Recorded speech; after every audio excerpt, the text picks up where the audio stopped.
करेंगे सर। आज गुरु पूर्णिमा का दिन है, तो आज हम अपने गुरुओं का धन्यवाद करेंगे।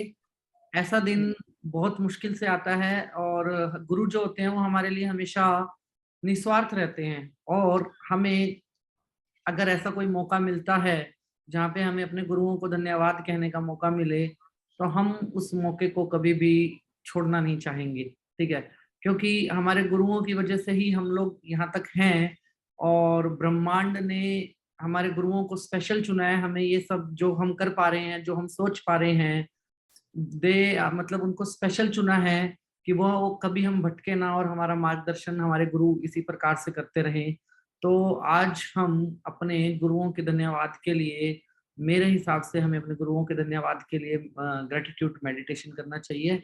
और इसीलिए मैंने ये सरप्राइज मेडिटेशन हम सबके लिए प्लान किया है कि और जीवन में डिफरेंट डिफरेंट फेसिस पे हमें डिफरेंट डिफरेंट लर्निंग मिलती है।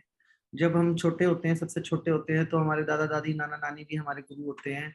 हमारे मदर फादर चाचा चाची ये भी हमारे गुरु होते हैं। इनसे भी हमें बहुत कुछ सीखने को मिलता है। और हमारे धार्मिक गुरु भी होते हैं, आध्यात्मिक गुरु भी होते हैं, और हमारे छोटे छोटे बच्चे भी हमारे गुरु होते हैं। समटाइम्स हमें बहुत कुछ सिखाते हैं, और समटाइम्स कुछ इनविजिबल पावर्स, कुछ किताबें भी हमारी गुरु हो सकती हैं। तो हमें इन सब के बारे में सोच के आज के दिन ये मेडिटेशन करना चाहिए, जहाँ पे हम अपने सभी गुरुओं का प्रॉपर तरीके से धन्यवाद करें। अपने इस दिन को मतलब इस दिन को हम अपने गुरुओं के प्रति समर्पण भाव में रखें। वैसे हम सब डेली करते हैं अपने गुरुओं का धन्यवाद, लेकिन अगर कुछ स्पेशल है तो उसको और स्पेशल बनाते हैं हम सब मिलके। तो बहुत चलिए। सही सिलेक्ट किया सर। आज गुरु पूर्णिमा जो है 13 जुलाई, 13/7। तो हाँ कई जी, लोगों ने मैसेज किया 13/7, हाँ मतलब जी, कितना अच्छा दिन हुआ कि 13/7 मतलब गुरु का साथ। तो बिल्कुल। 13/7 को आया है। एक दूसरा मैसेज बहुत अच्छा आया लोगों का, गुरु पूर्णिमा, तो उसका उन्होंने संधि विग्रह किया, गुरु प्लस पूर्ण प्लस माँ, गुरु पूर्णिमा। तो गुरु प्लस पूर्ण प्लस माँ, मतलब गुरु पूर्ण होता है और माँ भी होता है। इस ढंग से उन्होंने संधि विग्रह किया। बहुत अच्छे अच्छे मैसेज व्हाट्सएप में लोगों ने डाले हैं। बहुत ही अच्छी बात है। और आज सर जी, आकाश जी ने भी जो सोचा, ये तारीफ काबिल है कि गुरु पूर्णिमा का सेलिब्रेशन होना ही चाहिए। तो एक मेडिटेशन के माध्यम से हम लोग गुरु पूर्णिमा का सेलिब्रेशन करेंगे, और उसके बाद फिर सब लोग एक दूसरे को ग्रेटिट्यूड एटीट्यूड सब कुछ देंगे, बधाई देंगे, और इसका हम समापन करेंगे। चलिए, और जिनको भी कुछ दोहे पंक्तियां बोलना है गुरु पूर्णिमा के दिन, वो अपनी अपनी, अभी टाइम है मेडिटेशन के दौरान या मेडिटेशन के तुरंत बाद तैयार कर लें, निकाल लें, उनको जरूर मौका दिया दौरान जाएगा। नहीं, दौरान नहीं, मेडिटेशन के बाद। हम मेडिटेशन के बाद नहीं, मेडिटेशन के बाद तैयार कर लें, और एक के बाद एक को हम मौका देंगे जो हैंड रेज करेंगे। तो गुरु पूर्णिमा का सेलिब्रेशन, आकाश सर के पास इतना टाइम मुझे नहीं मालूम, यदि वो चले गए तो उसके बाद भी हम लोग उनका सुनते हैं 1 घंटे तक, आधा घंटे तक। ठीक है, ठीक, चलिए। ओके जी। तो सबसे पहले हम समझते हैं कि गुरु का हमारे जीवन के अंदर महत्व क्या होता है, और जीवन में पहला गुरु हमारा कौन होता है। हमारा पहला गुरु होता है हमारा ब्रह्मांड, जहाँ पे हमारी सोल्स ट्रेवल करती हैं, जहाँ पे हम डिफरेंट डिफरेंट मतलब आई डोंट नो कि हम energy shapeless, different different shapes के अंदर, शेपलेस सिचुएशन के अंदर हम ट्रेवल करते हैं। और उसके बाद जब हम गर्भ धारण करते हैं, तो हमारे सबसे पहले गुरु जो होते हैं वो हमारे माता पिता होते हैं। ठीक है, क्योंकि उनके आह्वान पे हमें शरीर मिलता है। माता पिता के आह्वान पे ही, माता पिता की प्रतिक्रिया से ही हमें शरीर प्राप्त होता है। तो हमारे पहले गुरु जो होते हैं वो माता पिता होते हैं। और माता पिता ऐसे गुरु होते हैं जो किसी भी सिचुएशन के अंदर, गुरु का मतलब अनकंडीशनल लव, किसी भी सिचुएशन के अंदर हमारे माता पिता हमारे साथ अनकंडीशनल लव करते हैं। और आप किसी के भी प्यार को ऊपर चैलेंज कर सकते हैं दुनिया में, लेकिन जब बात आती है दुनिया भर के वेद और ग्रंथों की, तो उसमें एक बात बड़ी क्लियर लिखी हुई है कि पूत कपूत हो सकता है, माता कभी कुमाता नहीं होती है। तो पहला गुरु जो हमारा होता है वो सबसे स्ट्रांग होता है, हमारी माता के रूप में होता है। इसीलिए जितने भी बड़े धार्मिक गुरु हुए हैं, सभी धार्मिक गुरुओं ने एक चीज बड़ी स्पष्ट की है अपने जीवन के अंदर, कि अपना स्थान उन्होंने पहला नहीं रखा। पहला स्थान ईश्वर ने भी माता पिता को दिया है। तो हमारे पहले गुरु कौन हुए? पहले हमारे गुरु हुए हमारे माता पिता। उसके बाद जब हम इस ब्रह्मांड के अंदर शरीर के रूप में इस प्लेनेट के ऊपर आते हैं, तो डे 1 पे हमारे पास कुछ भी नहीं होता। हम ऐसे मुट्ठी लेके आते हैं, ठीक है जी। ये बंद मुट्ठी के साथ हम जब इस ब्रह्मांड के अंदर एंटर करते हैं, तो हमारे पास उस वक्त कुछ भी नहीं होता, और शायद इतनी भी शक्ति नहीं होती कि हम कुछ एक्सप्रेस कर सके, कुछ बोल सके। मतलब एक वीकेंड से एक वो व्यक्ति जो कि डेड बॉडी है, और एक वो बच्चा जो नया जन्मा है, उनमें सिर्फ इतना ही फर्क होता है कि एक की सांस चल रही है और एक की सांस नहीं चल रही है। एक तरफ थोड़ा सा हिलना डुलना है और दूसरी तरफ सब कुछ बिल्कुल शांत है। तो इस प्रोसेस को जब समझते हैं, तो इस प्रोसेस से हमें ये चीज बड़ी क्लियर समझ में आती है कि जब आते हैं तो शोर मचाते हुए आते हैं, बहुत शोर मचाते हुए आते हैं, मतलब रोते रोते, हाथ पैर हिलाना, काइंड ऑफ। लेकिन जब हम जाते हैं तो हमारे हाथ ऐसे की जगह ऐसे होते हैं, खुले हुए हाथ होते हैं, और हम बिल्कुल शांत होते हैं। इस सारी यात्रा के दौरान, जीवन की इस यात्रा के दौरान, मुट्ठी बंद होने से मुट्ठी खुलना, शोर मचाने से शांत होने के प्रोसेस के अंदर, हमारे जीवन में अगर किसी व्यक्ति का सबसे बड़ा रोल होता है, तो वो रोल होता है हमारे गुरु का। किस यात्रा में हम कितने कामयाब हुए, इस यात्रा में हम कितने सक्सेसफुल हुए। गुरु को बोला जाता है दूसरी लैंग्वेज के अंदर मार्गदर्शक। मार्गदर्शक मतलब जिसका काम है हमें रास्ता दिखाना, चलना अपना काम है उस रास्ते पे, हम चलना चाहें या ना चल रहे। नहीं तो एक ही गुरु काफी होता है एक समाज को चलाने के लिए। यहाँ पर हमारे पास गुरु ही गुरु हैं, डिफरेंट डिफरेंट डिफरेंट टाइप के गुरु हैं समाज के अंदर, और धर्मों के अंदर चले जाएं तो गिनती ही नहीं है गुरु हैं। लेकिन मानने वालों की कमी है, गुरुओं की कमी नहीं है, गुरुओं को मानने वाले, गुरुओं को मानने वालों की कमी है। अगर एक कॉम्बिनेशन बन जाए टीचर और स्टूडेंट के बीच में, ठीक है। अभी क्या होता है, आज की डेट में हम सोशल मीडिया पे हैं, तो आप लोग ध्यान से समझिएगा मेरी बात को जो मैं कहना चाहता हूँ। सोशल मीडिया पे लोग क्या मैसेज अपडेट करते हैं, सोशल मीडिया पे एक ऑप्शन आती है फेसबुक पे कि अपने स्कूल का नाम डालो और अपने स्कूल का ईयर डालो, भी कौन से साल में आपने 10th किया था, 12th किया था, ईयर डालो। तो जो भी आपके फ्रेंड उस सेशन के दौरान होंगे, हम उन सबको आपके साथ जोड़ेंगे। फेसबुक पे ऐसी ऑप्शन आती है। अब लोग ईयर डालते हैं तो कहते हैं वी मिस स्कूल डेज, वो ये नहीं लिखते वे मिस टीचर्स। वो अपनी पार्टियां मिस करते हैं, अपनी शरारतें मिस करते हैं, लेकिन उसे मिस नहीं करते जिसने उनको बनाया है, ठीक है। ऐसे ही दूसरा पैटर्न हम लेते हैं अपनी लाइन का, जहाँ पे हम सब हीलर्स हैं। हम किसी के पास जाते हैं कि मेरी हीलिंग करो, या मेरे साथ ये तकलीफ है, मेरे साथ वो तकलीफ है, या कोई व्यक्ति, मतलब बहुत सारी संस्थाएं हैं, मैं अपनी संस्था का नाम यहाँ पे नहीं लूंगा बिल्कुल भी, बहुत सारी संस्थान है जहाँ लोगों के लिए दिन रात सेशन हो रहे हैं। आप ही के प्लेटफॉर्म का एग्जांपल लिया जाए तो मेरे हिसाब से 700 दिन के करीब आप लोग पहुंच गए हैं, मतलब 700 दिन के आसपास आप लोग यहाँ पे पहुंचे हुए हैं कि 700 दिन से आप लगातार क्लासेस ले रहे हैं। 800 हो गए सर, 800 800 डेज हो गए, तो 800 दिन के अंदर मुझे लगता है कि सीखने वाला व्यक्ति 8 दिन में ही सीख जाएगा। और 800 दिन के बाद भी अगर हम ब्लैंक हैं, तो देने वाले में कमी नहीं है, ग्रैब करने वाले के अंदर कमी है। फिर वही बात है कि आई मिस स्कूल डेज, मैं मिस करता हूँ उन क्लासों को। मतलब अगर आज ये क्लास बंद हो जाए तो आप यही कहोगे कि जी हम आपकी क्लास मिस कर रहे हैं अर्चना दीदी, विनय भैया हम आपकी क्लास मिस कर रहे हैं। लेकिन ऑप्शन ये नहीं रहेगा, सिर्फ मिस करने तक ही रह जाएगा, ये नहीं कि जो हमने सीखा उसको अब हम आगे बढ़ा रहे हैं। आप कहीं बिजी हो, आप किसी काम में लगे हुए हो, आप फिक्र मत करो, जितना आपने हमें सिखा दिया उतने को तो हम समाज में ऐसे फैला देंगे रॉकेट की तरह कि किसी को खबर ना हो। गुरु और शिष्य के रिश्ते में एक डोर होती है जिसको बोला जाता है समर्पण, ग्रेटिट्यूड, एक दूसरे के प्रति समर्पण। तो वो समर्पण किसकी साइड से होना चाहिए, गुरु का शिष्य की साइड से, शिष्य का गुरु के साइड से। अब इसमें दो चीजें बड़ी इंपॉर्टेंट है। गुरु वो होता है जिसके पास ऑप्शन ही नहीं होती, गुरु को समर्पण करना ही करना है, उसके पास कोई दूसरी ऑप्शन ही नहीं है। अगर आपके 4 बच्चे हैं तो 4 में से अगर एक ने खाना नहीं खाया तो आपको नींद नहीं आएगी, चाहे बाकी तीनों ने भरपेट खाना खाया है और बहुत ज्यादा खाया, लेकिन उस एक के प्रति आपका इमोशन कभी नहीं टूटेगा कि ये भूखा है और वो रात को 12 बजे भी बोलेगा कि मुझे खाना चाहिए, तो आप उसके लिए खाना बनाओगे। इस रिश्ते को कहते हैं समर्पण का रिश्ता।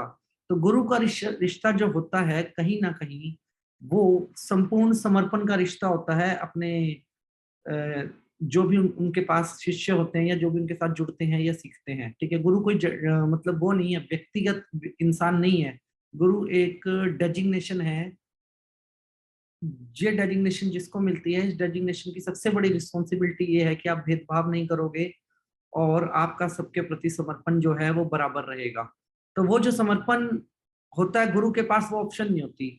लेकिन जो दूसरा व्यक्ति होता है उसके पास ये ऑप्शन होती है, वो गुरु पे शक भी कर सकता है, वो गुरु को गाली भी दे सकता है, वो गुरु के प्रति समर्पण करे या ना करे वो उसकी पर्सनल चॉइस है। बहुत सारी चीजें होती है। और गुरु का सिर्फ एक ही काम होता है, मार्गदर्शक करना, मार्गदर्शन करना। और गुरु एक रूप में हमें नहीं मिलते, गुरु हमें मल्टीपल रूप्स में मिलते हैं, ठीक है।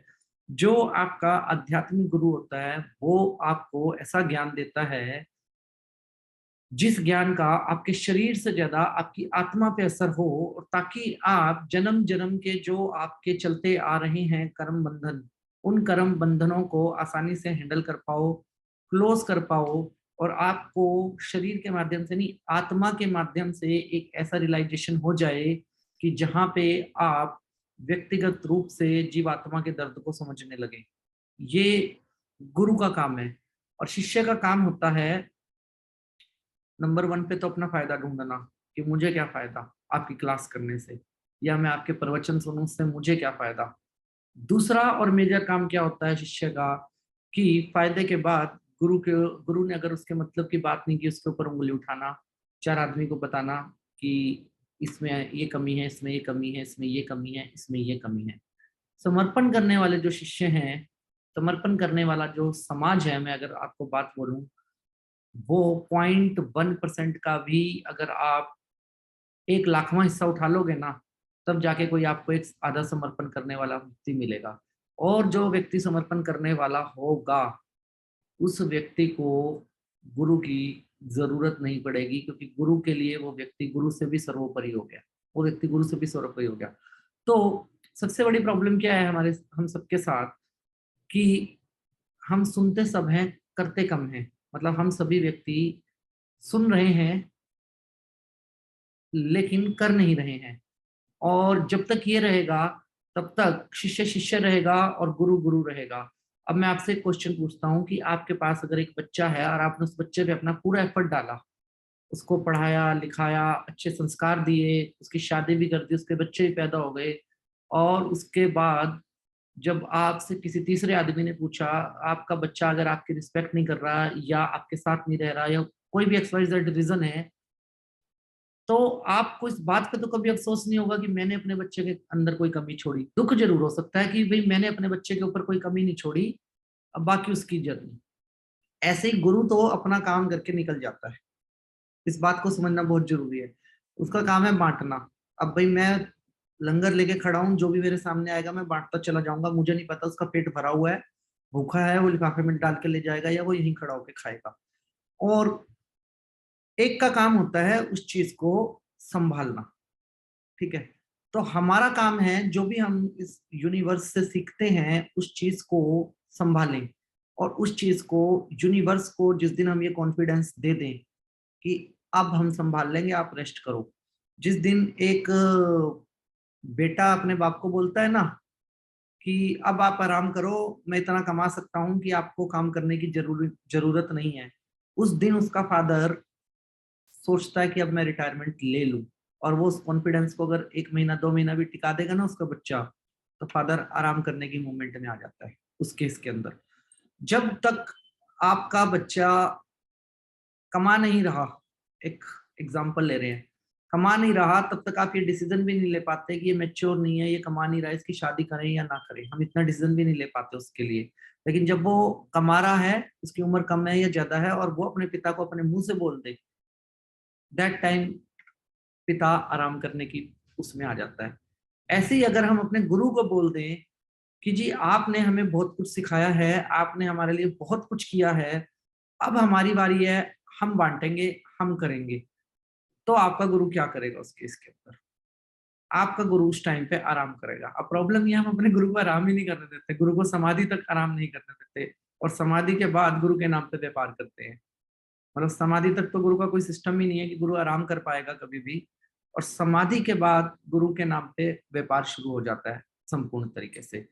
तो ये जो प्रथा है, गुरु पूर्णिमा की प्रथा है, इस प्रथा के अंदर ये एक बहुत बड़ी कुप्रथा है कि इसको भी व्यापार बना दिया लोगों ने। गुरु पूर्णिमा के जो वर्ड हैं इनको भी लोगों ने व्यापार बना दिया। गुरु पूर्णिमा मेडिटेशन 501 रुपए में करें, गुरु पूर्णिमा मेडिटेशन 1008 रुपए में करें, गुरु पूर्णिमा मेडिटेशन इतने में करें। आज मेरे व्हाट्सएप पे कम से कम 150 लोगों के मैसेज आए हैं, जो ग्रुप बन गए हैं, क्लासेस चल रही हैं।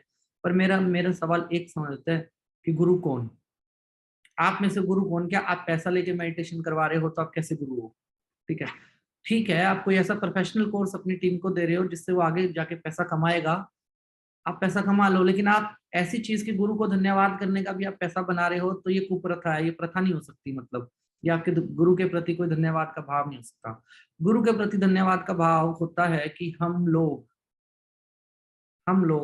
अपने गुरु के जो विचारधारा हैं, जो भी हमारे गुरु होते हैं, आध्यात्मिक गुरु हैं, हमारे माता पिता हैं, कोई भी किसी का हमें बुरा करना नहीं सिखाता, और जीव आत्मा के प्रति जो वो हमें संस्कार देते हैं, हम उसको आगे से आगे बढ़ाएं। एक चीज से बहुत डिसअपॉइंट होकर मैंने अपनी रात की क्लास बंद की थी, अभी बंद ही चल रही है मेरी रात की क्लास, कि जब तक आगे नहीं बढ़ोगे तब तक मैं भी आपके साथ आगे नहीं बढ़ूंगा, क्योंकि आपके पास ऑप्शन शायद मैं हूं और मेरे अलावा बहुत सारी ऑप्शंस हैं। आप अपने घर में बैठ के जूम पे उस ऑप्शन को यूज कीजिए, और मैं चला ब्रह्मांड में, मैं अपना काम करूंगा। हमारी संस्था ने 24,000 पेड़ लगाए हैं पिछले 3 हफ्तों में। 24,000 पेड़ हमारी संस्था ने लगाए हैं, और वो तभी हुआ जब मैं इस विंडो से उठ के बाहर चला गया। जब तक मैं इस विंडो पे था तब तक वो पॉसिबिलिटी नहीं थी।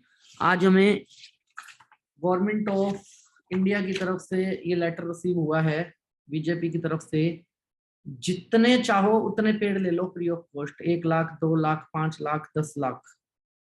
ठीक है, उन्होंने कहा आपको जितने पेड़ और जितनी जमीन चाहिए आप हमसे लो, हम आपको देंगे और आप इसी प्रकार से पेड़ लगाओ। अब एक चीज समझने की जरूरत है, जब आपके पास समर्पण है ना तो पैसे की जरूरत नहीं है, और गुरु हमेशा खाली जेब होता है। ये बात आप हमेशा याद रखना, जो भी आपका गुरु होगा ना वो आपसे पैसे की बात ही नहीं करेगा, वो आपके साथ खाली जेब है। और चलो अगर आपने गुरु को ऑफर कर भी दिया तो वो इशारा करता है आपको, विधान पेटी में डाल दो या लंगर जहां चल रहा है वहां डाल दो, वो अपने हाथ में आपका पैसा नहीं लेता।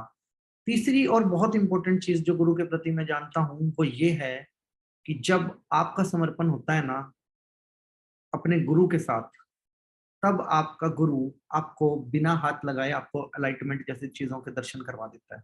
मांगने की जरूरत नहीं पड़ती। जैसे आपका बच्चा रात को सो रहा है ना, तो आपको पता है कि इसको भूख कब लगेगी, और आप एक निप्पल लगा के बोतल पे उसके मुंह पे दूध लगा देते हो कि इस टाइम इसको भूख लगी होगी, इसको इतना दूध पिलाना है, आप पिला देते हो।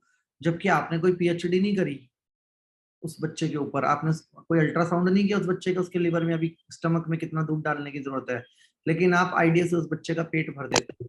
बच्चा छोड़ो, अगर आपके घर में एक पेट भी है ना, एक जीव जंतु भी है, मतलब एक डॉग है या एक कैट है, तब भी आप सेम एक्टिविटी करते हो कि आप उसको उतना खाना देते हो जितना से उसका पेट भर जाए, उस बच्चे का मतलब उस पेट का पेट भर जाए। आपको पता होता है कि इसकी शांति कहाँ से होगी। ऐसे ही आपके गुरु को पता होता है कि what you are looking for, आप क्या ढूंढ रहे हो, और उसको पता है कब आपके मुंह में वो दूध वाली बोतल डालनी है, कब आपको वो ज्ञान डाउनलोड करना है, वो अपने आप दे देता है। अब गुरु कहता है कि देखो, गुरु का मतलब होता है ये देने वाला, और शिष्य का मतलब होता है ये लेने वाला। ठीक है, अब गुरु इंतजार करता है कि ये हाथ जो ऐसे आया था मेरे पास, ये ऐसे कब हो जाएगा, मतलब मेरा शिष्य देने वाला कब हो जाएगा। जिस दिन वो देने वाला हो जाएगा उस दिन वो अपने गुरु की बराबर में बैठेगा, उस दिन वो अपने गुरु के बराबर में बैठेगा, और उसके गुरु को परमिशन है कि वो उसको डिफरेंट डिफरेंट रिस्पॉन्सिबिलिटियां उस टाइम पे दे सकता है। हम मांगना बंद ही नहीं करते अपने गुरु से कभी भी, never stop, never ending process है। मैं ऐसे आदमियों को जानता हूँ जो करोड़ोंपति हैं, अरबोंपति हैं, वो भी मांगते ही रहेंगे गुरु से। कोई पैसा मांग रहा है, कोई हेल्थ मांग रहा है, कोई कुछ कह रहा है। और एक तो बड़ी अच्छी चीज लगती है कि जब गुरुओं की जो प्रार्थनाएं हैं, उन प्रार्थनाओं को जब आप सुनते हो तो उस प्रार्थना में एक शब्द आता है मुझे पूरा भरोसा है मेरे गुरु मेरे सारे कष्ट हर लेंगे, मेरे सारे पाप हर लेंगे। मतलब हम अपने गुरु की झोली में क्या डालना चाहते हैं? कष्ट और पाप। मतलब हम ऐसे शब्दों का यूज अपने गुरु के लिए क्यों करते हैं कि मुझे पता है मेरा गुरु मेरा सब कुछ हर लेगा। मेरा गुरु क्यों हरेगा? मैं ऐसे पुण्य कर्म भी तो कर सकता हूँ जो मेरे गुरु मुझ पे फक्र करे, मुझ पे गर्व करे कि हाँ, आपने कुछ ऐसा किया जिससे मुझे गर्व है। मैं ऐसे कुछ पुण्य के कर्म भी तो कर सकता हूँ। मुझे अपने गुरु की झोली के अंदर पाप क्यों डालना है? और मुझे अपने गुरु की झोली के अंदर अपना कार्मिक बंधन क्यों डालना है? और मुझे अपने गुरु की झोली के अंदर दूसरी चीजें क्यों डालनी है? ये क्वेश्चन मार्क हमें अपने ऊपर लगाना चाहिए और सोचना चाहिए, क्या वी आर परफेक्ट स्टूडेंट? हमारे गुरु कोई भी हो सकते हैं, क्या हम परफेक्ट स्टूडेंट बनने के लिए तैयार हुए हैं? आईवीएस एक संस्था है, 800 दिन दीदी ने बोला, 500 दिन का लगातार मेरा प्रोग्राम चला है। ठीक है जी, दोनों का टोटल कर लें तो 1300 दिन तो यहाँ पे हो गए। हमारे अपने प्रोग्राम की बात करें, बाहर नहीं जाते तो इस 1300 दिन में ऐसा कौन जो मुझे चैलेंज करे या अर्चना दीदी को चैलेंज करे कि आप हटो, हम आपकी जगह बैठ के क्लास लेते हैं? मतलब वो हमारे लिए सबसे फक्र की बात होगी जब कोई हमें आके ये चैलेंज करे, क्या आप हटो, हम आपकी जगह पे क्लास लेते हैं, आज बैठते हैं, हमें क्लास हम लेंगे। चाहे आप कैसी भी क्लास लो, गलती भी करो, करेक्ट करने में हमारी आपके साथ पूरा सहयोग रहेगा आपको। लेकिन वेयर इज प्रॉब्लम कि हम बैठे बैठे थक गए, अभी तक एक आवाज नहीं आई है 1300 दिन में। दोनों का अगर टोटल करें 1300 दिन में एक साउंड नहीं आया कि आप हटो, हम संभालते हैं। हम क्या ढूंढते हैं अपनी जिंदगी के अंदर अपने गुरु के साथ? हम ढूंढते हैं कि मेरा गुरु सब कुछ करे और मैं कुछ ना करूं। ठीक है, गुरु कहता है, आपके जैन धर्म का एग्जाम्पल लेता हूं, गुरु कहता है कि मैंने तो सब कुछ त्याग दिया, कपड़ा भी त्याग दिया, आहार भी त्याग दिया, मैंने सब कुछ त्याग दिया, अब तुम चाहते हो कि मैं तुम्हें हर लूं? ये कैसे पॉसिबल होगा? जो व्यक्ति सब कुछ त्याग चुका है, सारी मोह माया को त्याग चुका है और जीरो है, जीरो, मतलब जैन धर्म के गुरु का मतलब होता है ना कुछ पाने की इच्छा, ना कुछ खोने का डर। और असली गुरु जितने भी हुए हैं उन सबके ऊपर ये थ्योरी लागू होती है कि ना कुछ पाने की इच्छा, ना कुछ खोने का डर। वो इन सब चीजों से ऊपर उठ के ही तो गुरु बने हैं। और हम उनकी लेग पुलिंग करते हैं, मेरा उद्धार करो, मेरा उद्धार करो, मेरे परिवार में दिक्कत है, मेरे साथ ये दिक्कत है, मेरे साथ ये दिक्कत है। डिफरेंट डिफरेंट टाइप की चीजें, कंप्लेनिंग लेके जाते हैं, या मेरे सिर पे हाथ रख दोगे तो मेरा भला हो जाएगा। हम ऐसा बोलते हैं ना अपने गुरु जी को, मेरे सिर पे हाथ रखोगे तो मेरा भला हो जाएगा, मेरे साथ बात कर लोगे तो मुझे बहुत अच्छा लगेगा। ऐसा क्यों? मतलब हम ये क्यों नहीं कहते कि हम कुछ ऐसा करें कि मेरा गुरु मेरे नाम का एग्जाम्पल दे? अगर मेरा गुरु मेरे नाम का एग्जाम्पल नहीं दे पा रहा तो मतलब मेरे काम में अभी कमी है, मुझे परफेक्ट होने की जरूरत है। ठीक है, और गुरु के प्रति हाथ जोड़ के खड़े रहने वाला समर्पण मुझे थोड़ा कम समझ में आता है कि मैं अपने गुरु के सामने ऐसे हाथ जोड़ के खड़ा हूँ। मैं अपने गुरु के सामने ऐसे हाथ करके खड़ा रहूं कि मेरी बारी कब आएगी, तो फक्र वाली बात होगी। और मैं और अपने गुरु के सामने ऐसे हाथ जोड़ के खड़ा रहूं कि आपको ही करना है सब कुछ, तो मतलब मैं काम नहीं करना चाहता, मैं अपने गुरु के साथ आगे नहीं बढ़ना चाहता। मैं अपने गुरु को ही, मैं चाहता हूँ मेरा गुरु ही सब कुछ करे और मैं बस बटोरता रहूं, समेटता रहूं। फिर पता क्या होता है, फिर एक दिन वही होता है कि हाथ ऐसे होते हैं खाली। जब हम जाते हैं, हम इस हाथ के ऊपर ऐसे ही हाथ में जाते हैं। कोई, हम इच्छाओं के साथ ही पैदा होते हैं, मतलब खाली पैदा होते हैं, इच्छाओं को डेवलप करते हैं और इच्छाओं के साथ ही चले जाते हैं। और गुरु के साथ का मतलब होता है संपूर्ण सेटिस्फेक्शन के साथ लाइफ को जीना, और कोई रिग्रेशन ना होना लाइफ में, कि अगर आज भी मृत्यु आए तो मैं परमात्मा से आंख मिला के बोल सकूं कि मैं कुछ सीख के आया हूँ जिस प्लेनेट से, मेरे पास कुछ ऐसी अलग चीज है। मैं कह सकता हूँ कि I am the blessed child of this universe, और मैंने लोगों के चेहरे पे स्माइल लाया हूँ। मैंने जितनी सांसें ली उससे कहीं गुना ज्यादा सांसें लोगों को दी। जीव जंतुओं के साथ में जुड़ा रहा, पशु पक्षियों के साथ में जुड़ा रहा, पर्यावरण के साथ जुड़ा रहा। मेरा परिवार 4 लोगों का नहीं था, मेरा परिवार बिलियंस खरबों लोगों का था, संपूर्ण ब्रह्मांड मेरा परिवार था। जब ये कहने की हिम्मत होगी ना तो परमात्मा कहेगा अब तू मत जा इस प्लेनेट पे भाई, तेरा मोक्ष हो गया, अब तू कहीं और जा। उस वक्त वो कहेगा कि तुम संपूर्ण हो। हम नजर मिलाने से डरते हैं, हम इस बात से भी डरते हैं कि हमें पुनर्जन्म लेना पड़ेगा। क्यों डरते हैं पता है? क्योंकि हम इच्छाओं के अधीन हैं, और वो इच्छाएं पूर्ण करने के लिए हम डिफरेंट डिफरेंट मार्ग ढूंढते हैं, उसमें गुरु एक बहुत बड़ा मार्ग है। हम चाहते हैं कि मेरा गुरु सब करें। मैं आप लोगों से बताता हूँ कि जैन धर्म का ऊपर मेरी एक रिसर्च है, बल्कि छोटी सी रिसर्च है, आप माइंड मत कीजिएगा मेरी बात को। जब आपके गुरु ने सब कुछ त्याग दिया, सब कुछ, मतलब कपड़ा तक भी नहीं, ठीक है, तो आप उनके पास अपनी फाइनेंशियल प्रॉब्लम लेके क्यों जाते हो?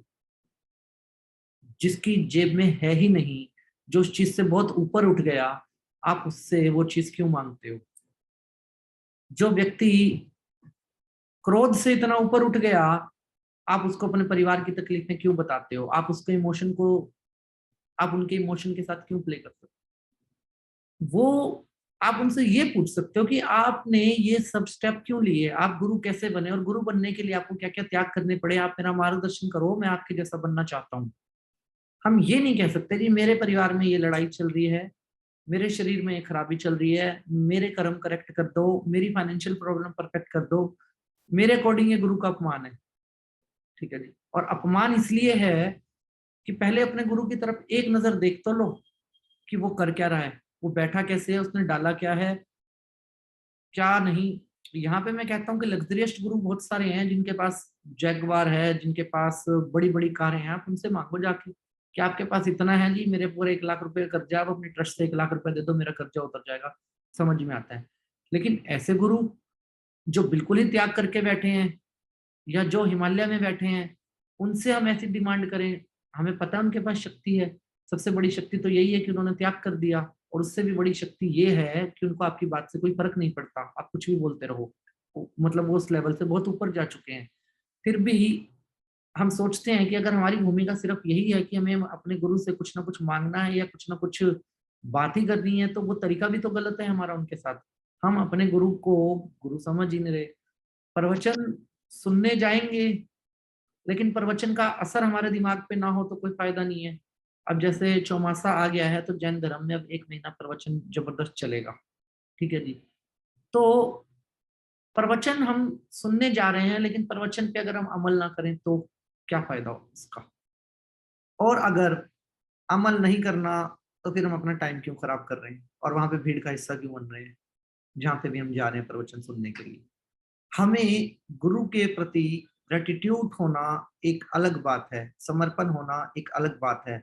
लेकिन अगर हम अपने गुरु से पूछ लें कि गुरु जी मैं आपकी क्या मदद कर सकता हूँ, मैं क्या कर सकता हूँ आपके लिए, तो गुरु सिर्फ पता क्या कहेगा?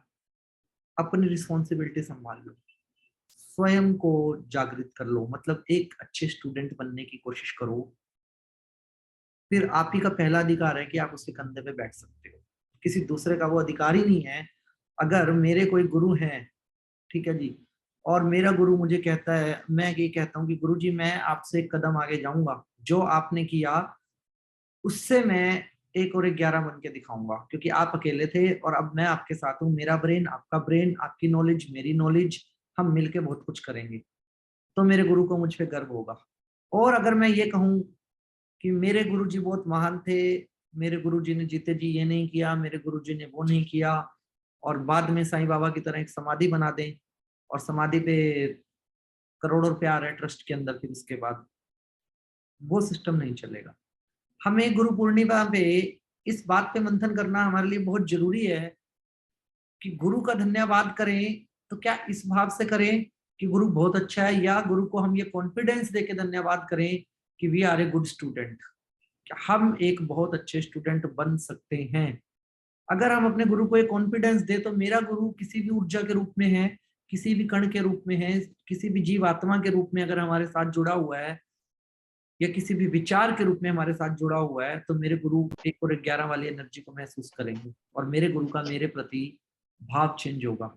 और अगर मैं, इफ आई, कि गुरु जी आप बहुत अच्छे हो, मैं आपका धन्यवाद करता हूँ, आपने मुझे बहुत कुछ सिखाया, तो गुरु जी भी बोलेंगे आगे से, बेटा तुमने क्या किया, मैंने सिखाया, तुमने आगे क्या किया? मैंने तुम्हें बच्चे पैदा करने नहीं सिखाए थे, मैंने तुम्हें इमोशन में फंसे रहना नहीं सिखाया था, मैंने तुम्हें पैसे के पीछे भागना नहीं सिखाया था, मैंने तुम्हें कर्म से भागना नहीं सिखाया था, तुम क्यों भागते हो इन सब चीजों से, तुम ये सब क्यों करते हो, तो हम अपने गुरु को क्या जवाब देंगे? क्योंकि हमने कभी आपकी बात सुनी ही नहीं। हमने सिर्फ आपको गुरु धारण किया सामाजिक रूप से, अंतरात्मा से हम वैसे ही इंसान हैं जैसे इंसान हम हैं, जैसे सभी हैं बिना गुरु के।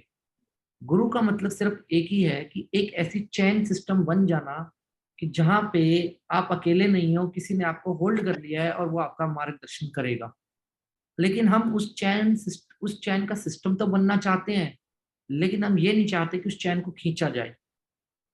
अगर गुरु ने डांट लगाई, अब एक तरुण सागर जी महाराज थे, तरुण सागर जी महाराज का साथ एक शब्द जुड़ता था, कड़वे वचन। ठीक है जी। ऐसा तो कोई उनका रिकॉर्डिंग नहीं होगा जो मैंने नहीं सुना होगा तरुण सागर जी का। ठीक है जी। लेकिन उसमें एक गजब की चीज थी, काउंटरवर्सीज में रहते थे। मतलब जितना वो हिलाते थे ना आदमी आदमी, मतलब बॉडी का तो कोई रोल ही नहीं होता था उनके साथ, आत्मा से हिलाते थे वो आदमी को। मतलब शरीर स्थिर है लेकिन आत्मा शेक कर रही है। ये मैंने उनके प्रभाव को नोटिस किया है तरुण सागर जी के महाराज को, कि वो आत्मा को हिला देते थे। मैं ऐसे बैठा हूं तो बैठा हूं, लेकिन अंदर से झंझोड़ दिया। ये उनके शब्दों की ताकत थी। लेकिन काउंट्रोवर्सीज में रहते थे, लोग कहते थे जी ये ऐसा बोलते हैं, ये वैसा बोलते हैं, प्रैक्टिकल लाइफ ऐसी नहीं होती, वैसी नहीं होती। और वो क्या कहते थे, आ जाओ मेरे स्थान पे, आ जाओ मेरे स्थान पे बैठ के देखो, तुम्हें समझ में आ जाएगी कहानी क्या है पूरी की पूरी। वो हिम्मत किसी ने नहीं दिखाई। तो दूसरे तरुण सागर जी महाराज पैदा नहीं हुए, वो हिम्मत किसी ने नहीं दिखाई। सिर्फ मुंह से बातें बनाई, कैसा नहीं होता, वैसा नहीं होता, ये हो सकता है या वो हो सकता है, वो हिम्मत नहीं दिखाई। अगर आप अपने गुरु का एक्चुअल में धन्यवाद करना चाहते हो, आप एक्चुअल में गुरु पूर्णिमा सेलिब्रेट करना चाहते हो, तो गुरु को आपकी लोरियां नहीं चाहिए। क्योंकि आप अपनी लोरियों में बहुत मिलावट करते हैं। मिलावट का मतलब, गुरु जी मेरे सारे दुख हर लेंगे, मतलब आप जितने भी हनुमान चालीसा उठा लो, आप रामचरितमानस उठा लो, आप रामायण उठा लो, महाभारत उठा लो, जितनी भी कथाएं हैं, सोमवार मंगलवार बुधवार, माता रानी मेरे सारे कष्ट हरेगी, परमात्मा मेरे सारे कष्ट हरेगा, परमात्मा मुझे कर्म बंधन से मुक्त करेगा। भैया फिर तुम क्या करोगे? आप एक गाना गा के सारी रिस्पॉन्सिबिलिटी परमात्मा के ऊपर डाल दोगे। What is your responsibility? आप क्या करोगे उसके बाद? आप सिर्फ कथा ही करोगे, उसके अलावा आपके पास कोई दूसरा काम नहीं है। उसने तुम्हें बनाया कि तुम कर्म के बंधन में जाके सीखो कि हाउ टू डील, मतलब एक इच्छा शक्ति से त्याग शक्ति तक का जो सफर होता है आपका, उस सफर के अंदर आपकी क्या जर्नी होती है, आप उस जर्नी को लर्न करो और आगे बढ़ो। कभी ऐसा नहीं कहा भगवान ने किसी को भी कि भाई तुम अपनी इच्छाएं मत जियो। आप आधुनिक युग में आज बैठे हैं, आपने किसने कहा कि पहाड़ पे जाके ही मेडिटेशन होगा? आपके घर में भी मेडिटेशन हो सकता है। भाव होगा ना आपका कि मेरे को अपने घर पे भी मेडिटेशन करना है, पहाड़ में करना है। चौरायों पे बैठ के भी मेडिटेशन हो सकता है, हिमालय की ठंड में भी मेडिटेशन हो सकता है, और तपती गर्मी के अंदर भी मेडिटेशन हो सकता है, सब जगह हो सकता है ना। और ये अधिकार भी सबको दे दिया, मतलब सबके पास ये अधिकार बराबर का है। चाहे कोई कितना बड़ा, मतलब पाप और पुण्य की डेफिनेशन हटा दो कि कोई पापी है या कोई पुण्य वाला है, पापी आदमी को भी अधिकार है, पुण्य करने वाले को भी अधिकार है, शाकाहारी को भी अधिकार है भगवान का नाम लेने का, मांसाहारी को भी अधिकार है, सभी को अधिकार है। प्रकृति है ये, प्रकृति में सब कुछ दिया, लेकिन समझने के लिए कितने तैयार है? अधिकारों का हनन हो गया। गुरु पूर्णिमा के नाम पे जो किताबें मैंने आज देखी, लोगों की जो कथाएं सुनता हूँ, गुरु जी आप हमारी नैया पार लगाओगे, गुरु जी आप हमारी नैया, गुरु जी कहते हैं जी मेरे को तैरना ही नहीं आता, मैं, मेरे को तो पानी का फोबिया है, आप बताओ मैं आपकी नैया कैसे पार लगाऊं? क्या कहोगे आप? आप अपने गुरु को लेग पुलिंग करते हैं, हम लोग अपने गुरु को धक्के मारते हैं, इसके अलावा कुछ नहीं करते हैं। और जो धन्यवाद का भाव है ना, इसी वजह से शायद सीख नहीं पाते हैं। धन्यवाद का भाव जो आत्मा से आना चाहिए हमारा अपने गुरु के प्रति, वो आता नहीं है। और हमें अपने गुरु की लेग पुलिंग करनी, जिसने त्याग किया ना उससे हमें त्याग ही सीखना है, उससे हमें वैसे ही उसके जैसा बनना है, यही हमारा टारगेट होना चाहिए। और वो भी निस्वार्थ, वो भी निस्वार्थ। अगर हम सोच लें कि मेरे गुरु की दिनचर्या है, ठीक है मैं भौतिक वर्ल्ड में हूँ, उतना नहीं कर सकता, लेकिन मैं जितना कर सकता हूँ उतना तो करूंगा। हमें उनके विचारधाराओं को समाज में फैलाना चाहिए, अपने गुरुओं के विचारों को समाज में फैलाना चाहिए, क्योंकि कोई भी गुरु आपको वो नहीं सिखाता, गलत काम नहीं सिखाता।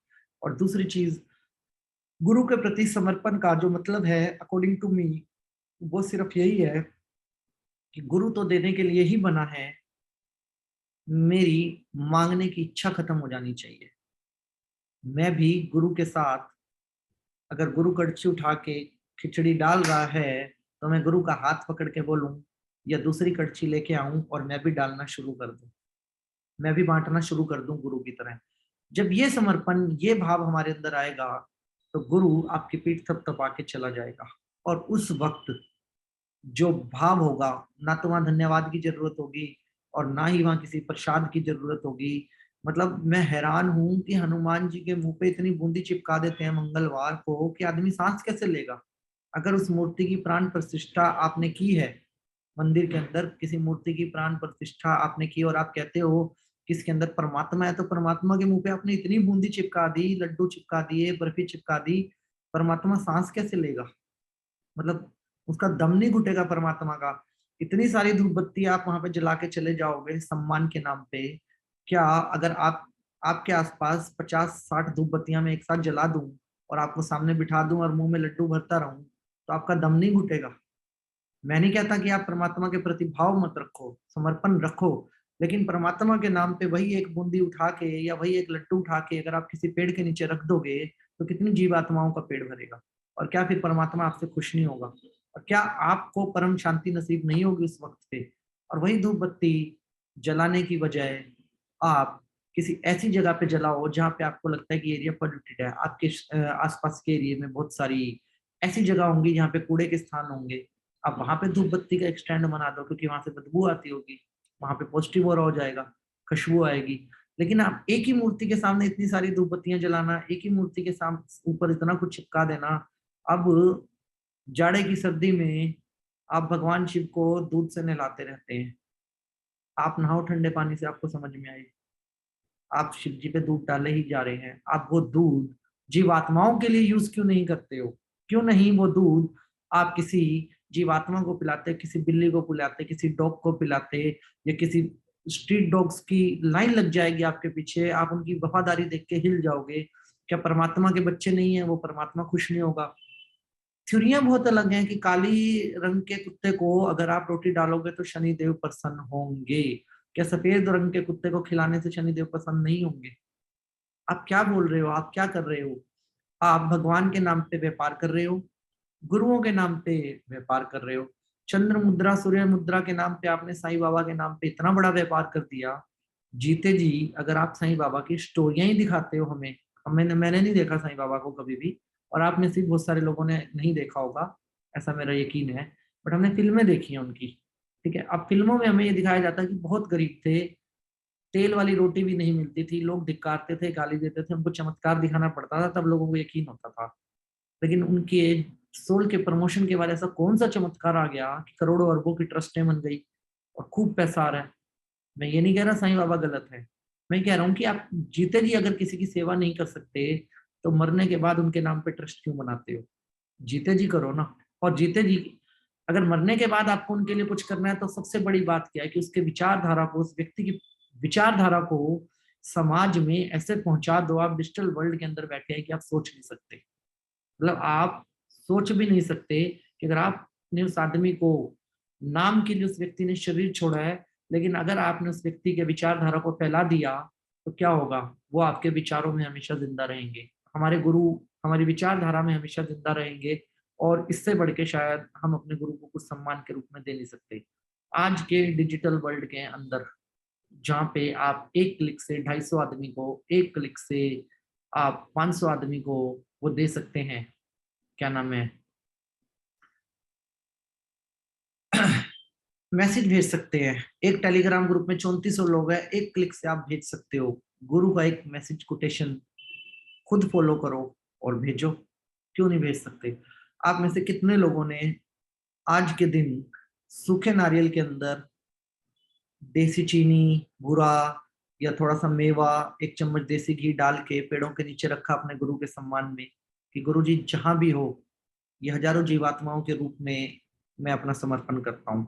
मतलब आपके पास आज मौका था कि आप हजारों जीवात्माओं अपने गुरु के, उसके लिए हजारों जीवात्माओं के लिए आज आप एक नारियल, सूखा नारियल भर के रख सकते थे।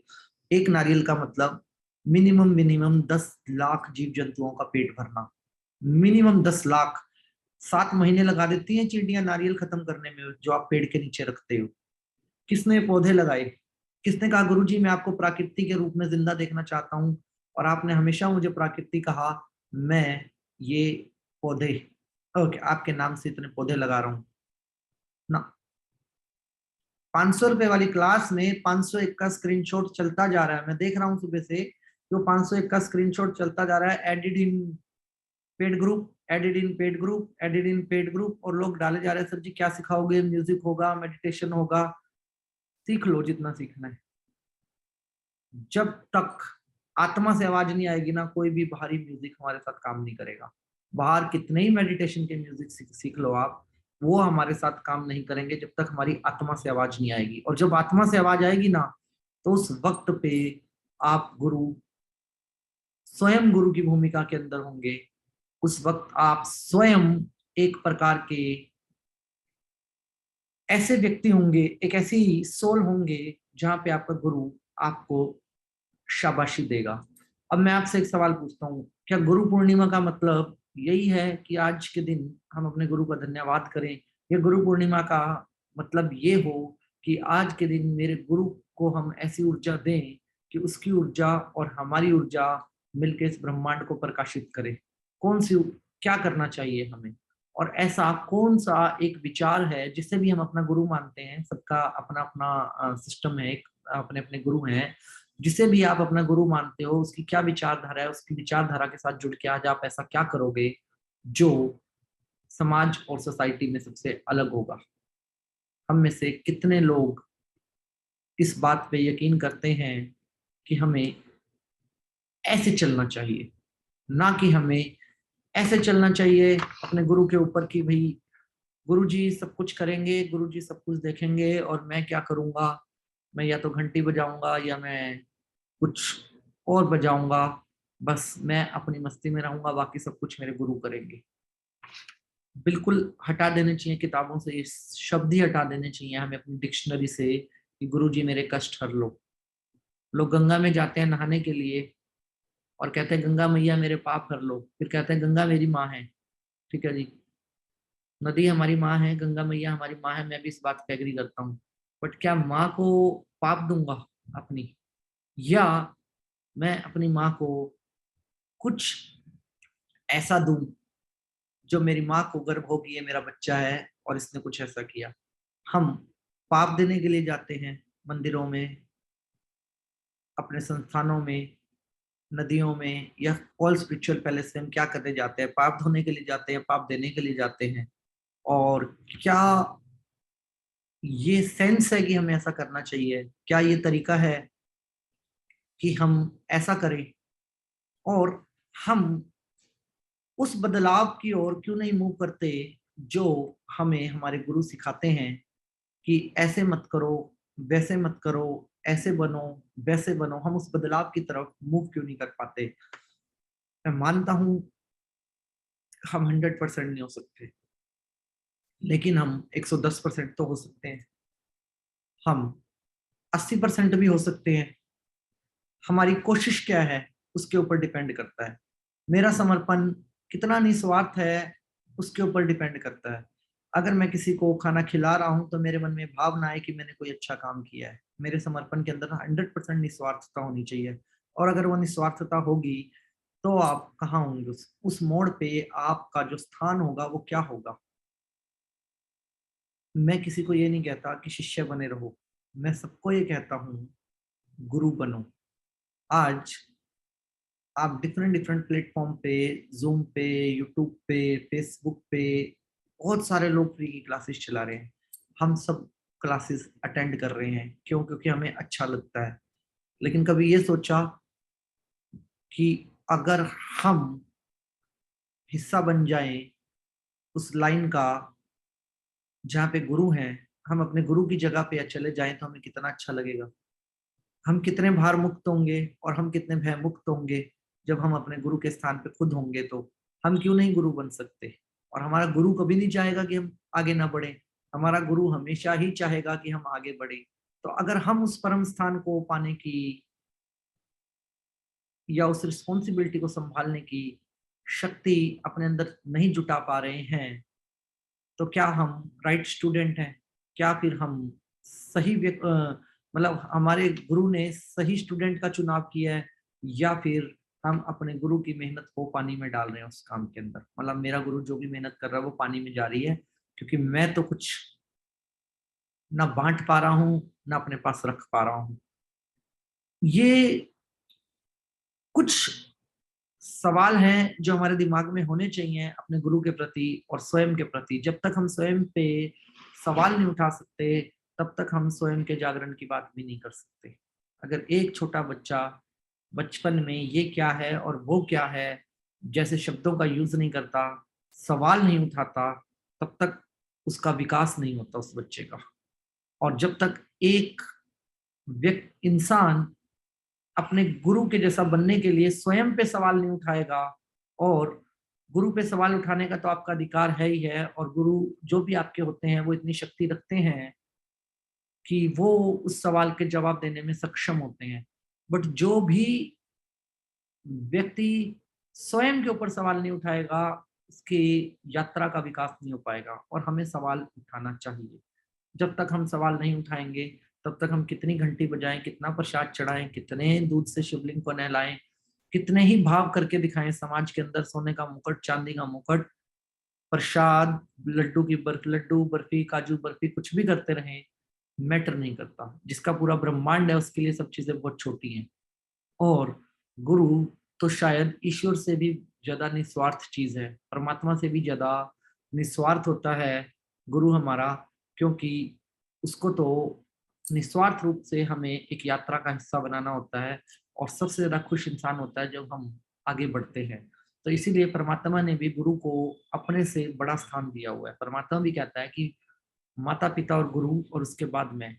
परमात्मा ने भी कभी मतलब कहीं भी किसी भी इतिहास में ये नहीं लिखा हुआ कि मैं गुरु हूँ और गुरु से होगा।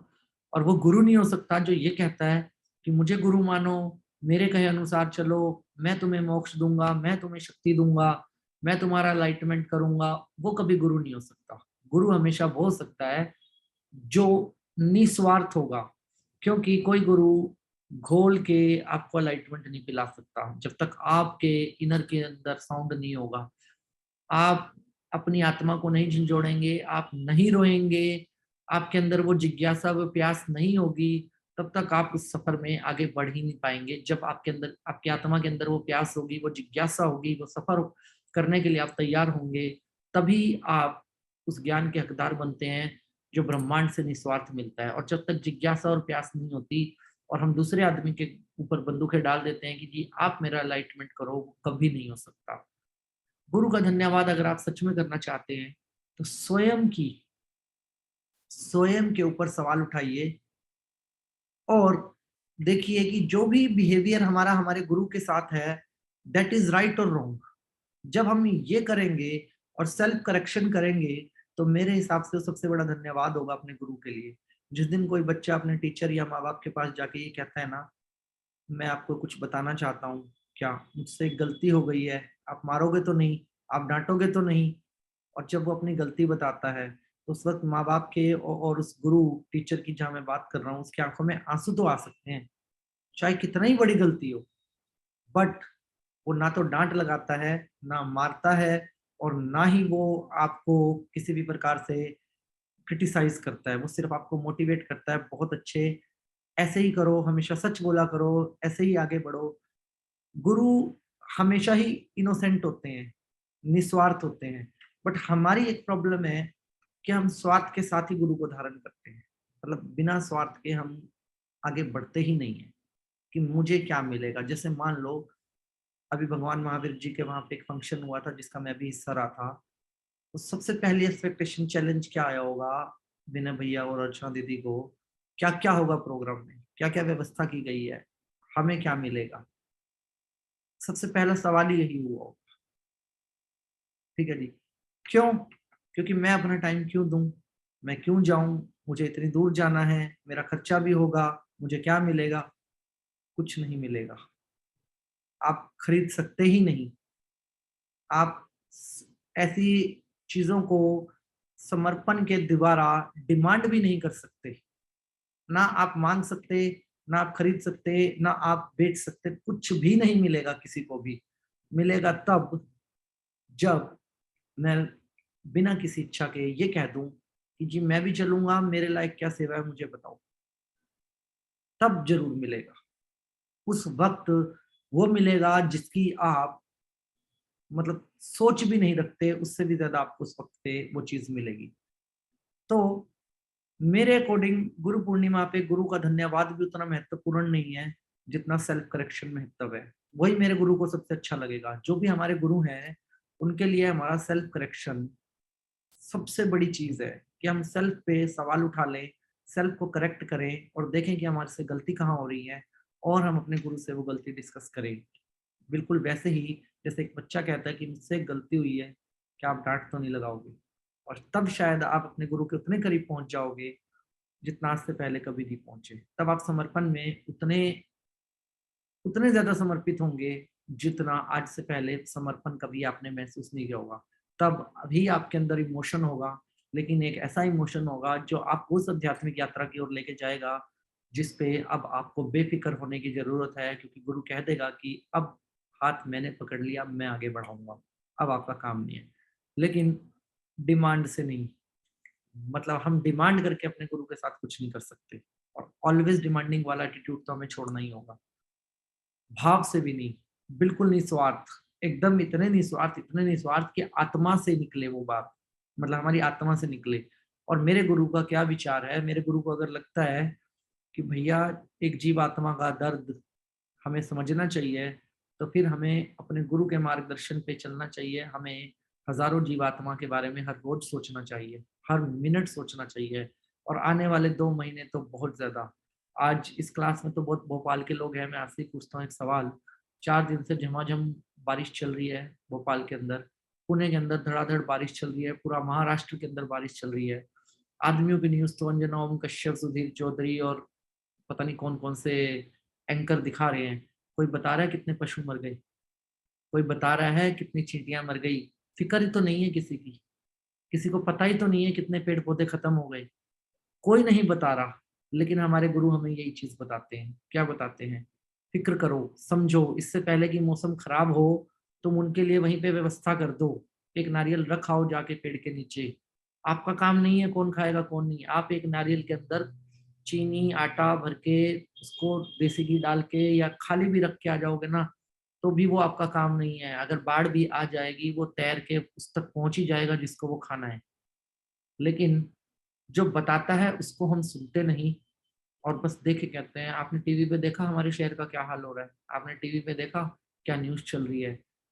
आपने आत्मा में देखा कि आपके गुरु ने आपको क्या न्यूज दी थी, और आपने उस न्यूज पे 1 मिनट के लिए भी फोकस किया कि मेरा गुरु क्या कहना चाह रहा था मुझे? और मैं कभी समझा? बचपन से ही समझाते आ रहे हैं हमारे गुरु हमें, बचपन से समझाते आ रहे हैं कि जीवात्मा के दर्द को अपना दर्द समझो। क्या हमने सोचा कि अगर मुझे 4 घंटे बाढ़ के पानी में मैं खड़ा नहीं हो सकता, तो ये पेड़ तो हमारे लिए निस्वार्थ खड़े हैं वहां पे, बाढ़ के अंदर ही खड़े हैं और हमें हमारे लिए ही काम कर रहे हैं।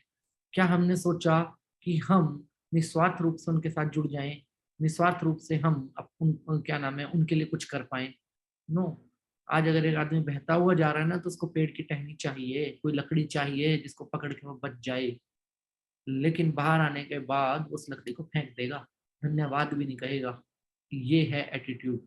और इस एटीट्यूड के साथ हम मंदिर में भी जाते हैं, मस्जिद में भी जाते हैं, गुरुद्वारों में भी जाते हैं, चर्च में भी जाते हैं, सब जगह जाते हैं और कहते हैं भगवान तूने बचा लिया। भगवान कहता है गलती हो गई मुझसे, गलती हो गई मुझसे जो बचा लिया, अब भी यहाँ पे आ गए। बहुत बड़ा क्वेश्चन मार्क है कि हमें कहाँ एटीट्यूड रखना चाहिए और कहाँ ग्रेटिट्यूड। और गुरु हमेशा ये सिखाता है कि कहाँ पे प्रेजेंस होना चाहिए आपको।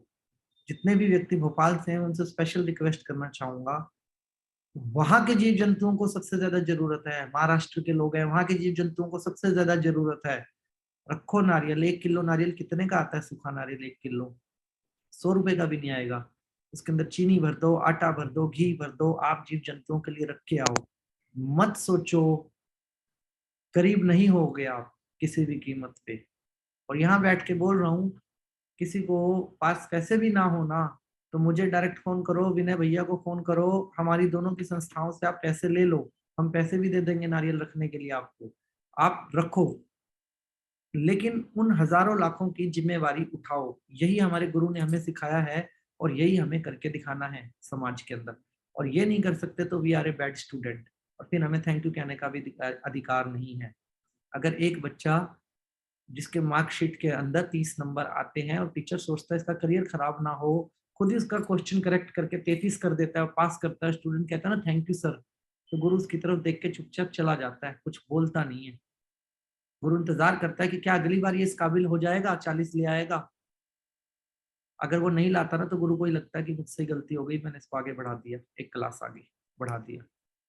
हम अपने गुरु को ऐसा कोई मौका ना दें, और आज का दिन हमें यही सीखने पे लगाना चाहिए कि किसी भी गुरु को हम ऐसा मौका ना दें, जिससे भी हमने छोटी सी बात भी सीखी है, हम उस चीज को आगे बढ़ाएं। और सभी आदरणीय सदस्यों से मैं एक विनती करना चाहता हूँ, ज्यादा नहीं तो 21-21 नारियल के अंदर आटा, कोई ड्राई फ्रूट, कोई चीनी, या फिर क्या नाम है, किसी प्रकार का घी डाल के नारियल को मोली से बांध के आप जगह जगह पे रख के आइए। गाय को छोड़ के आप सब जगह पे रखिए, क्योंकि गाय सीधा निगल लेती है, गाय को प्रॉब्लम होती है बाद में। गाय को छोड़ के आप कहीं भी पार्कों में रख के आइए। छोटे छोटे जीव जंतुओं को इस वक्त हमारी सबसे ज्यादा जरूरत है। आप पेड़ पे भी टांग आओगे ना, तो आप देखोगे चींटियों का गुच्छा टंग गया पेड़ के ऊपर, वो अपने आप पहुंच जाएंगे। आपका काम है सिर्फ रखना। और जैसे वो परमात्मा इस सृष्टि का ख्याल रखता है, हमारे गुरु हमारे ऊपर अपनी दृष्टि रखते हैं, वैसे ही हमें इन जीवात्माओं के ऊपर अपनी दृष्टि रखनी चाहिए और इस सृष्टि के अंदर जितने भी जीव जंतु हैं उनका ख्याल रखना चाहिए। शायद यही सबसे बड़ा धन्यवाद है। आंख बंद करके बैठ जाना, धन्यवाद गुरु जी, आपने ये दिया, आपने वो दिया, लिया जबकि हमने कुछ नहीं होता। लिया का मतलब होता है कि हमने गुरु को भी मल्टीप्लाई करके दिया। लिया हमने कुछ नहीं होता, और मेडिटेशन करके हम अपने गुरु का धन्यवाद करें। इससे अच्छा खुली आंखों से संवाद करें इस गुरु पूर्णिमा पे, और खुली आंखों से यही संवाद बनता है हमारा कि नहीं जी, आई नो माई रिस्पॉन्सिबिलिटी और आई कैन, मैं उसे पूरा करूंगा। बहुत इंपॉर्टेंट महीने हैं। इसी प्रकार से अगर हम काम करेंगे तो हमारे गुरुओं को हम पे गर्व होगा। और हम लोग, मैं एक बात का वचन दे सकता हूँ आप लोगों को, कि आत्मा के अंदर से जो एक आवाज आती है ना, जिसको सुनने के लिए हम तरस जाते हैं कि मेरी आत्मा की आवाज क्या है, वो आत्मा से आवाज आएगी जब आप वो 21 नारियल रख के आओगे। 21 छोड़ो, जिसकी 1 की कैपेसिटी है 1 रखो, जिसकी 100 की कैपेसिटी है 100 रखो, जिसकी 5 की कैपेसिटी है 5 रखो। मत सोचो आपके घर पे क्या है, आटा है तो आटा ही डाल दो, चीनी है तो चीनी ही डाल दो, चावल है तो चावल ही डाल दो, काजू बादाम है तो काजू बादाम डाल दो, जिसका जो मन करे वो डाल दो। अपनी जिम्मेवारी को समझे, यही हमारा गुरु के प्रति हमारा एक समर्पण है। और गुरु को जो जिंदा रखना है ना हमें, वो काम करवा के जिंदा नहीं रखना है कि मेरा गुरु ही प्रवचन करे और मैं आराम से बैठ के प्रवचन सुनूं, नहीं। गुरु को जिंदा रखना है कि गुरु का विचार समाज में, सोसाइटी में ऐसा हो कि गुरु को ही ना पता चले कि शिष्य कब गुरु हो गया, ये सिस्टम हो। नहीं, सपना ने फोन किया है सर अभी, कि कल से मॉर्निंग सेशन अर्चना जी को परेशान नहीं करूंगी, मैं लिया करूंगी रोज। बहुत बढ़िया। फोन बहुत किया था उसने। प्रवचन आपके लाभकारी हुए धन्यवाद जी। हैं। तो अर्चना दीदी अलग 200-500 आदमी का सेशन लेंगी, क्योंकि ये ग्रुप में कोई एक जागृत हो गया है जो उनकी पोजीशन लेगा, वो हाँ, अपना काम कहीं और करेंगे। हाँ, सपना ने तो बोल दिया अभी क्या। सभी आदरणीय सदस्यों से विनती है कि स्वयं को सेल्फ करेक्ट करें, मांगना छोड़ें, देना शुरू करें। जब आपको अपने गुरु पे विश्वास है कि वो आपको नहीं डूबने देगा, तो फिर बेफिक्र होकर बांटना शुरू करें। गोडाउन कभी खाली ही नहीं होगा, मतलब जितना बांटेंगे उतना मल्टीप्लाई होके आता रहेगा। कभी भी दानवीर आदमी गरीब नहीं होता। महाभारत में एक करेक्टर है जिसका नाम है कर्ण, जो कि दुर्योधन की तरफ से लड़ा था। वो विलेन से हीरो हो गया। द्रौपदी के अपमान में तो कर्ण भी शामिल था ना, द्रौपदी एक नारी के अपमान में तो वो व्यक्ति भी शामिल था। लेकिन वो अपनी दान करने की प्रवृत्ति से आज भी उसको हीरो की नजर से देखा जाता है, विलेन की नजर से नहीं देखा जाता कर्ण को। आप समझिए, जितना हम देने वाले बनते जाएंगे ना, क्योंकि हाथ ऐसे ही जाना है, आपको पता है खुला ही हाथ जाएगा आपका। चाहे आपके पास करोड़ों की, अरबों की, खरबों की कितने की प्रॉपर्टी है, ऐसे नहीं जा सकते हम, ऐसे ही जाएंगे। और जब ऐसे ही जाना है तो आज से ही ऐसे क्यों ना हो जाए, हम बांटते जाओ, जो कुछ है बांटते जाओ, ज्ञान के रूप में, समर्पण के रूप में, निस्वार्थ लव के रूप में, अनकंडीशनल लव के रूप में, और प्राकृति के रूप में, जो भी आप प्राकृति के लिए कंट्रीब्यूशन कर सकते हो। यही इस सेशन का सार है कि हम सेल्फ करेक्शन करें और अपने गुरु से डायरेक्ट संवाद करें, चाहे विचारधारा के रूप से प्रेजेंस गुरु है तो प्रेजेंस गुरु के साथ, और गुरु अगर प्रेजेंस नहीं है तो गुरु के विचारों के माध्यम से प्रकृति के साथ हम संवाद करें, और उस संवाद से अपने अंतर आत्मा की उस आवाज को सुने जिसके लिए हम तरस जाते हैं। और जब हम अपनी अंतर आत्मा की उस आवाज को सुनेंगे ना, तब समझ में आएगा मैं क्या था और मैं क्या हो गया। तब समझ में आएगा कि गुरु ने कहाँ पे ट्रांसफॉर्म कर दिया मुझे।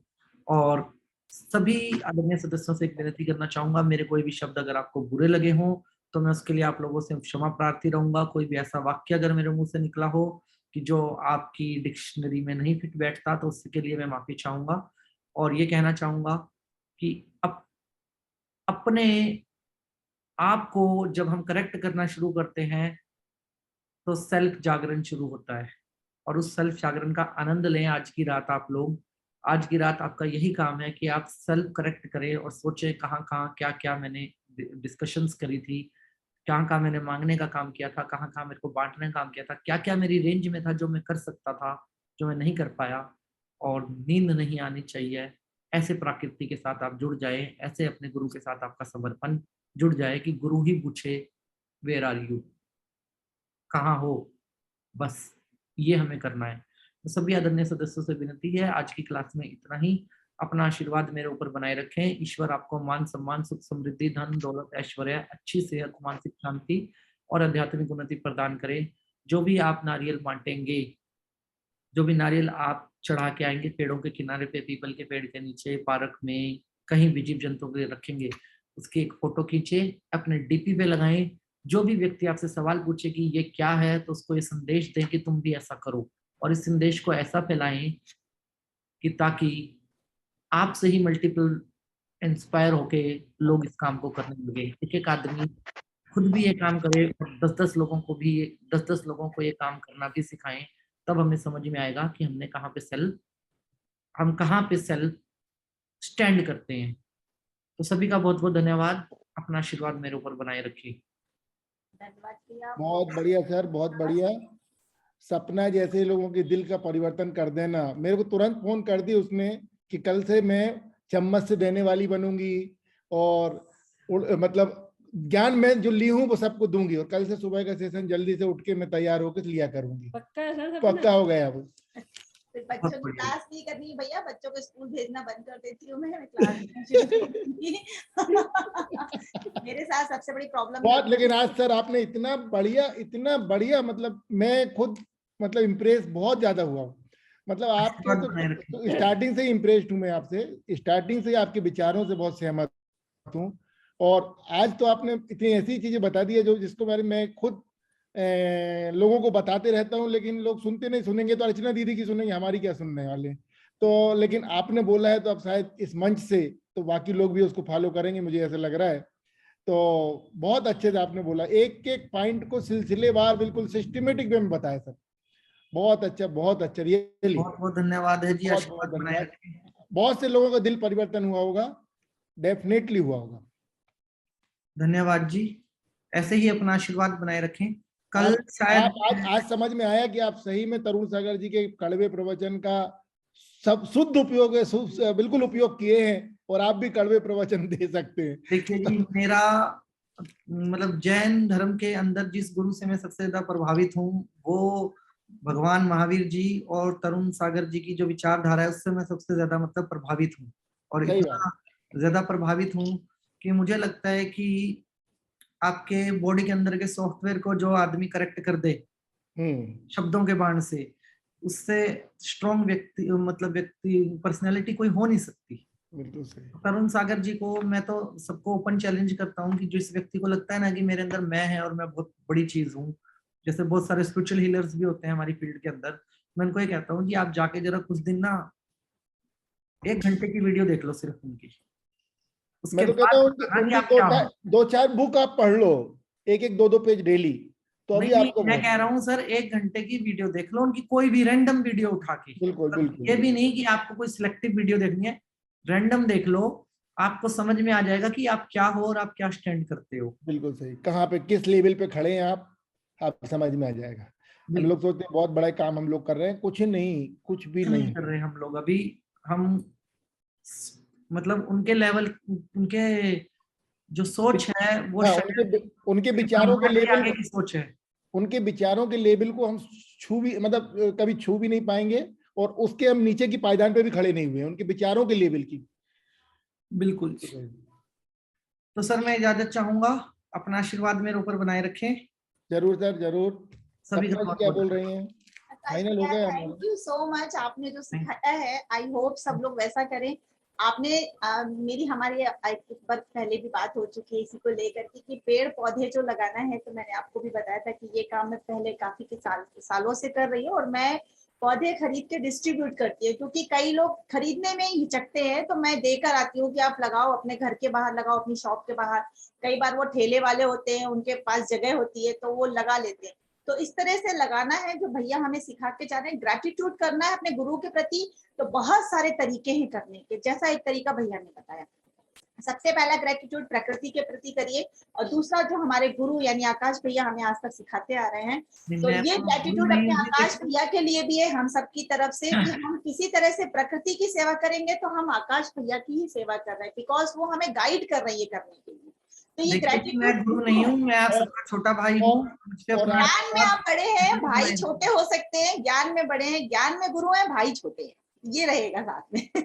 और दूसरा आपने बताया कि गुरु को तभी फक्र होता है जब उसके शिष्य जो है गुरु बन जाए। तो उसी क्रम में हमारे जो शिविर लगाए थे हमने आईवीएस में, उसमें भी बहुत से लोगों के मन में जो दुविधा थी कि हम सेशन कैसे लेंगे, हम कैसे करेंगे, वो दुविधा का बहुत कुछ मतलब उनके मन से निकल गई है।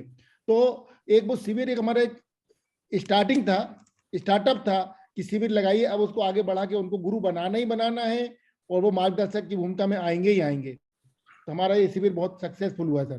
तो आपने वृक्षारोपण का कार्य किया, वो भी हम लोगों को करना है, और हम लोग सब इसमें लाइन करेंगे, सोनिया जी वगैरह अभी कोई सभी लोगों ने लीव नहीं बहुत अच्छे। करेगा, अभी कोई लीव नहीं करेगा प्लीज। भैया के जाने के बाद भी थोड़ा सा डिस्कशन हम इस पे करेंगे, तो प्लीज थोड़े से क्लास में बने रहिएगा, क्योंकि आकाश भैया का जाना जल्दी मैं रहता है। आपको एक बात कहना चाहूंगा, अगर किसी व्यक्ति को ऐसा कॉन्फिडेंस नहीं आ रहा कि भाई मैं कैसे काम करूंगा, मैं कैसे ट्रेनिंग दूंगा, ऐसा लगता है अगर किसी भी व्यक्ति को, तो आप ऐसा 20 से 25 लोगों का एक ग्रुप बनाइए। हम उनके लिए ट्रेन टू ट्रेनर का एक कोर्स होता है। हाँ, ट्रेन टू ट्रेन में कंटेंट बनाने से लेके कंटेंट डिलीवर करने तक हर एक चीज हम सिखाते हैं। ठीक है, वो कोर्स हम उन 20 से 25 लोगों को फ्री ऑफ कॉस्ट करवाएंगे, जो ये एमएयू साइन करेंगे आईवीएस के साथ कि भैया मैं ट्रेनर बनूंगा आपका। फिर उसके बाद ये नहीं कि कोर्स सीख के आप घर बैठ जाओगे, कोर्स सीख के आपको शेड्यूल मिलेगा, आपको क्लासेस लेनी पड़ेंगी। अगर आप ऐसा करोगे तो हम आपको वो कोर्स फ्री ऑफ कॉस्ट सिखाएंगे, और आपके अंदर वो कॉन्फिडेंस लाना, उस लेवल तक आपको लेके जाना हमारी रिस्पॉन्सिबिलिटी, और इसमें किसी प्रकार की कोई मनी इन्वॉल्व नहीं रहेगी। तो इस दुविधा को भी हम यहाँ पे खत्म कर देते हैं। ठीक है, बहुत अच्छा। ट्रेन टू ट्रेनर एक कोर्स हम चालू करेंगे, और ट्रेन टू ट्रेनर में हम उन्हीं लोगों को लेंगे, उसमें हमको गैदरिंग नहीं चाहिए, हम लोगों को लिमिटेड लोग चाहिए जो समय दे सकते हैं। रेगुलर भैया 100% पार्टी उसमें प्रेजेंस चाहिए, जो नहीं आएगा उसको बाहर कर देंगे। हाँ, वो टीचर उसमें बनने का और कोर्स, वीडियो ऑन करके बैठने की आपकी कैपेसिटी, तब हम कोई अपने समय रिकॉर्डिंग पर नहीं मिलेगी, उसकी कोई रिकॉर्डिंग नहीं मिलेगी, हम, आपको और लाइव क्लास रेगुलर आना पड़ेगा उसमें। भले ही हम हफ्ते में 3 दिन क्लास रखेंगे या 2 दिन रखेंगे, लेकिन आपको रेगुलर आना पड़ेगा। और उसके बाद ट्रेनर बनने के बाद आपको, जैसा आकाश भैया ने बोले, सेशंस लेना पड़ेंगे। हमारे जो प्रोग्राम शेड्यूल रहेंगे, उन प्रोग्रामों में आपको हम बोलेंगे, इन्फॉर्म करेंगे, तो आपको वहाँ जाना पड़ेगा। भले ही जाने आने का या जो एक्सपेंसेस होंगे, जैसे हमने अभी आईवीएस के शिविर में भी बहुत कुछ किया है, और मैं एक बार फिर से बोलना चाहता हूँ, जिनके भी शिविर में प्रेजेंट के दिया है और जो हमें बिल भेजेंगे, उनका हम पेमेंट कर देंगे। तो अभी भी जिन्होंने नहीं भेजा है वो भेज सकते हैं, हमने जिन्होंने भेजा हम उनके पेमेंट कर दिए हैं। जो और भेजना चाहें, जो गिफ्ट हमने डिस्ट्रीब्यूट किया था, बैनर का जो खर्च था, हम उनके मैसेज डाल दीजिए आप लोग, हम उसमें पेमेंट कर देंगे। तो जी आकाश भैया को मत रोकिए भैया, उनका धन्यवाद। आकाश भैया का बहुत बहुत धन्यवाद। आज तो इन्होंने सही में मेरे दिल के भी वो मतलब पर्दे खोल दिए हैं। तो बहुत कुछ आपसे, आशीर्वाद बनाए रखिए जी। रियली रियली आज आपका बहुत अच्छा सेशन रहा। या बहुत बहुत ग्रेटिट्यूड आपको, बहुत बहुत बहुत धन्यवाद आकाश सभी को भैया धन्यवाद। का। As a Guru, as a भाई, एज अ ट्रेनर, आपको बहुत बहुत थैंक यू, बहुत बहुत। सोनिया जी, मैं जो बोल रही हूँ ना, एक्चुअली में वो सब लोग बोलना चाहते हैं, पर हम आप लोग को म्यूट नहीं करेंगे।